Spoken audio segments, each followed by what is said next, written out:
नमस्कार, मैं रचना शर्मा चढ़ती कला टाइम टीवी देख रहे सभी दर्शकों का स्वागत करती हूं। आप देख रहे हैं हरियाणा न्यूज। समाचारों की शुरुआत से पहले एक नजर आज की मुख्य सुर्खियों पर।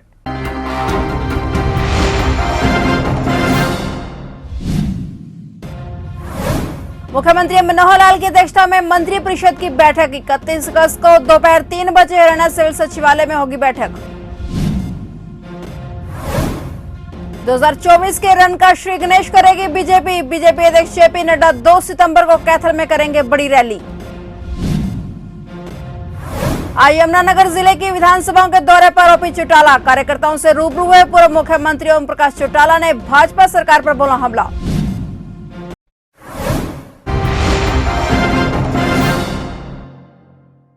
और अब समाचार विस्तार से।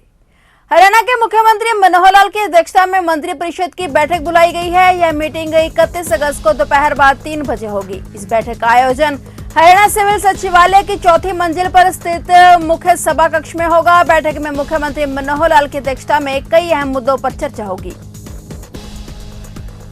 2024 में होने वाले हरियाणा विधानसभा चुनावों की तैयारी को लेकर तमाम राजनीतिक पार्टियों ने अभी से तैयारी शुरू कर दी है। भारतीय जनता पार्टी भी चुनाव की तैयारियों का श्री गणेश करने के लिए कमर कस रही है और इसी कड़ी में केंद्रीय बीजेपी अध्यक्ष जेपी नड्डा हरियाणा के कैथल में 2 दिवसीय दौरे पर आ रहे हैं। बीजेपी अध्यक्ष जेपी नड्डा 2 सितंबर को कैथल में बड़ी रैली करेंगे। नड्डा इस दौरान कैथल की अनाज मंडी में एक विशाल जनसभा को संबोधित करेंगे। इस मौके पर सीएम मनोहर लाल, भाजपा प्रदेश अध्यक्ष ओपी धनखड़ सहित राज्य के सभी मंत्री और विधायक सहित तमाम पदाधिकारी कैथल में उपस्थित रहेंगे।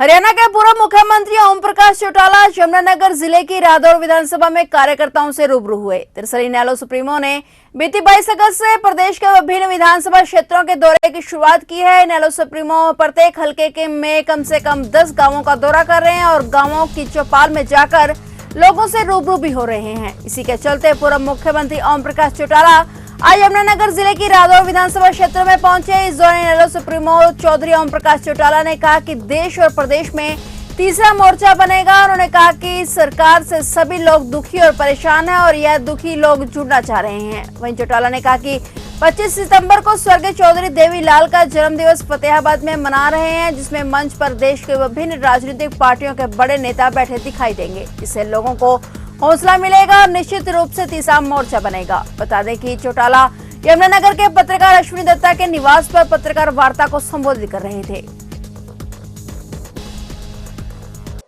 2005 में जब हमारी सरकार गई थी, सरकार के खजाने में हमने 2000 करोड़ से अधिक रुपया छोड़ा था और आज हरियाणा सरकार के सर के ऊपर 2.5 लाख करोड़ से ज्यादा का कर्जा है। विकास के नाम पर कहीं एक ईंट नहीं लग रही, सड़कें जो टूट गई उनकी मरम्मत तक नहीं हो रही, स्कूलों में मास्टर नहीं है, अस्पताल में दवाई और बेड नहीं है, डॉक्टर तक नहीं, बिजली और पानी का अभाव है, पीने का पानी भी उपलब्ध नहीं, वृद्धावस्था पेंशन समाप्त करने का निर्णय लिया जा चुका है, कस्टोडियन की भूमि पंचायत की लैंड को ये सरकार हड़पना चाहती है कोडियों के नाम। तो आप उनसे एक ही बात पूछना कि ये 2.5 लाख करोड़ का कर्जा किस बात का है। उच्च न्यायालय के डबल बेंच के अंतिम फैसले को लागू करवाने के लिए जेबीटी लॉ मेरिट एडहॉक व वेटिंग जेबीटी मूल सूची के सभी साथियों ने पंचकुला सेक्टर 5 में इकट्ठे होकर धरना प्रदर्शन किया। उसके बाद उन्होंने सीएम आवास के घेराव के लिए चंडीगढ़ की तरफ कूच किया, लेकिन पुलिस ने बैरिकेडिंग कर हाउसिंग बोर्ड चौक पंचकुला चंडीगढ़ बॉर्डर पर ही रोक लिया। इसके बाद ये सभी शिक्षक सड़कों पर ही बैठ गए और काफी देर समझाने के बाद भी जब वह नहीं माने तो पुलिस ने वाटर कैनन का इन पर प्रयोग कर इन्हें खदेड़ दिया। बता दें कि इस मौके पर भारी पुलिस बल भी मौजूद रहा। बीजेपी नेत्री सोनाली फोगाट की रहस्यमयी मौत मामले में उसके भाई रिंकू ढाका ने सोनाली की फेसबुक आईडी से वीडियो पोस्ट की है। उन्होंने कहा कि मैं सोनाली फोगाट हत्याकांड मामले में सीबीआई जांच की मांग करता हूं। वहीं उन्होंने कहा कि गोवा में पहले दिन ही एफआईआर दर्ज हो जाती तो गोवा पुलिस अपना कार्य सही ढंग से पूर्ण कर पाती, लेकिन 3 दिन की देरी से दर्ज हुई एफआईआर के बाद आरोपी ने सबूत मिटा दिए थे, इसलिए इस हत्याकांड की सीबीआई जांच होनी चाहिए। इस दौरान उन्होंने ये भी कहा कि हरियाणा के सीएम मनोहर लाल ने भी इस मामले की सीबीआई जांच करवाने की सिफारिश की है। फसल की गिरदावरी करवाकर मुआवजा दिलवाने की मांग उठने लगी है। अंबाला में शहीद भगत सिंह भारतीय किसान यूनियन ने अंबाला की नवनियुक्त डीसी प्रियंका सोनी को अपनी मांगों का एक ज्ञापन सौंपते हुए जल्द कार्रवाई करने की मांग की है। इससे पहले किसानों ने डीसी प्रियंका सोनी का अंबाला में डीसी नियुक्त होने पर फूलों का गुलदस्ता देकर स्वागत किया। किसानों ने बताया कि पिछली गेहूं सूरजमुखी की फसल खराब होने के बाद अब धान की फसल बर्बाद हो चुकी है। डीसी मैडम को जल्द गिरदावरी करवाने की मांग की है। इसके अलावा उन्होंने मांग की है कि लंपी वायरस से जिले में पशुपालकों का लाखों का नुकसान हुआ है और उनको सरकार मुआवजा देकर आर्थिक सहायता प्रदान करे। हाँ, डीसी साहिबान मिली, हमें आके मेमोरेंडम दिया। पहले उनका स्वागतम किया। यहाँ पहुँचने पर जिले में आज पहला दिन था उनका, हार्दिक अभिनंदन किया उनका। उसके बाद जो हमारा फसलों का नुकसान का जो हम ब्यौरा देना चाहते थे वो उनको बताया। मैडम ने बताया अभी जो पहले पोर्टल पर आप अपने दर्ज कराते हैं उसी में एक नुकसान का कॉलम होता है, MFFM जो वो मेरी फसल मेरा ब्यौरा है, उसी के अंदर एक कॉलम होता है नुकसान का।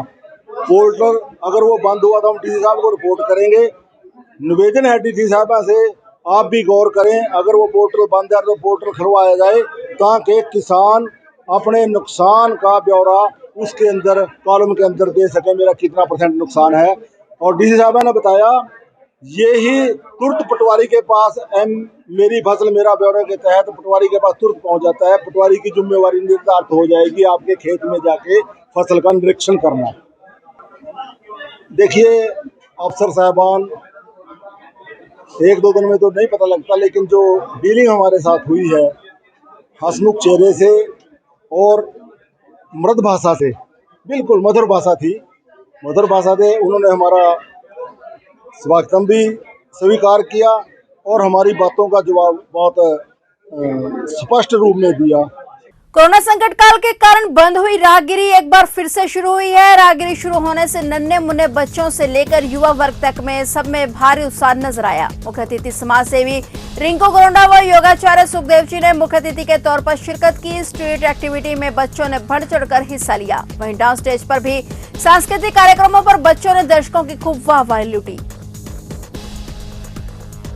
नगर परिषद कालका द्वारा चेयरमैन कृष्णलाल लांबा की अगुवाई में फॉगिंग करवाई गई। इस दौरान कसौली रोड, गली सत्यनारायण, परेड मोहल्ला, काली माता मंदिर रोड इत्यादि स्थानों पर फॉगिंग करवाई गई। चेयरमैन लांबा ने लोगों से अपील करते हुए कहा कि डेंगू और मलेरिया से बचाव के लिए नगर परिषद हर तरह के संभव प्रयत्न कर रहा है। शहरवासी भी इससे अपनी भागीदारी निभाएं। उन्होंने कहा कि लोगों को चाहिए कि वह अपने स्तर पर मच्छरों को फैलने से रोकें। इस मौके पर उनके साथ कई गणमान्य मौजूद रहे।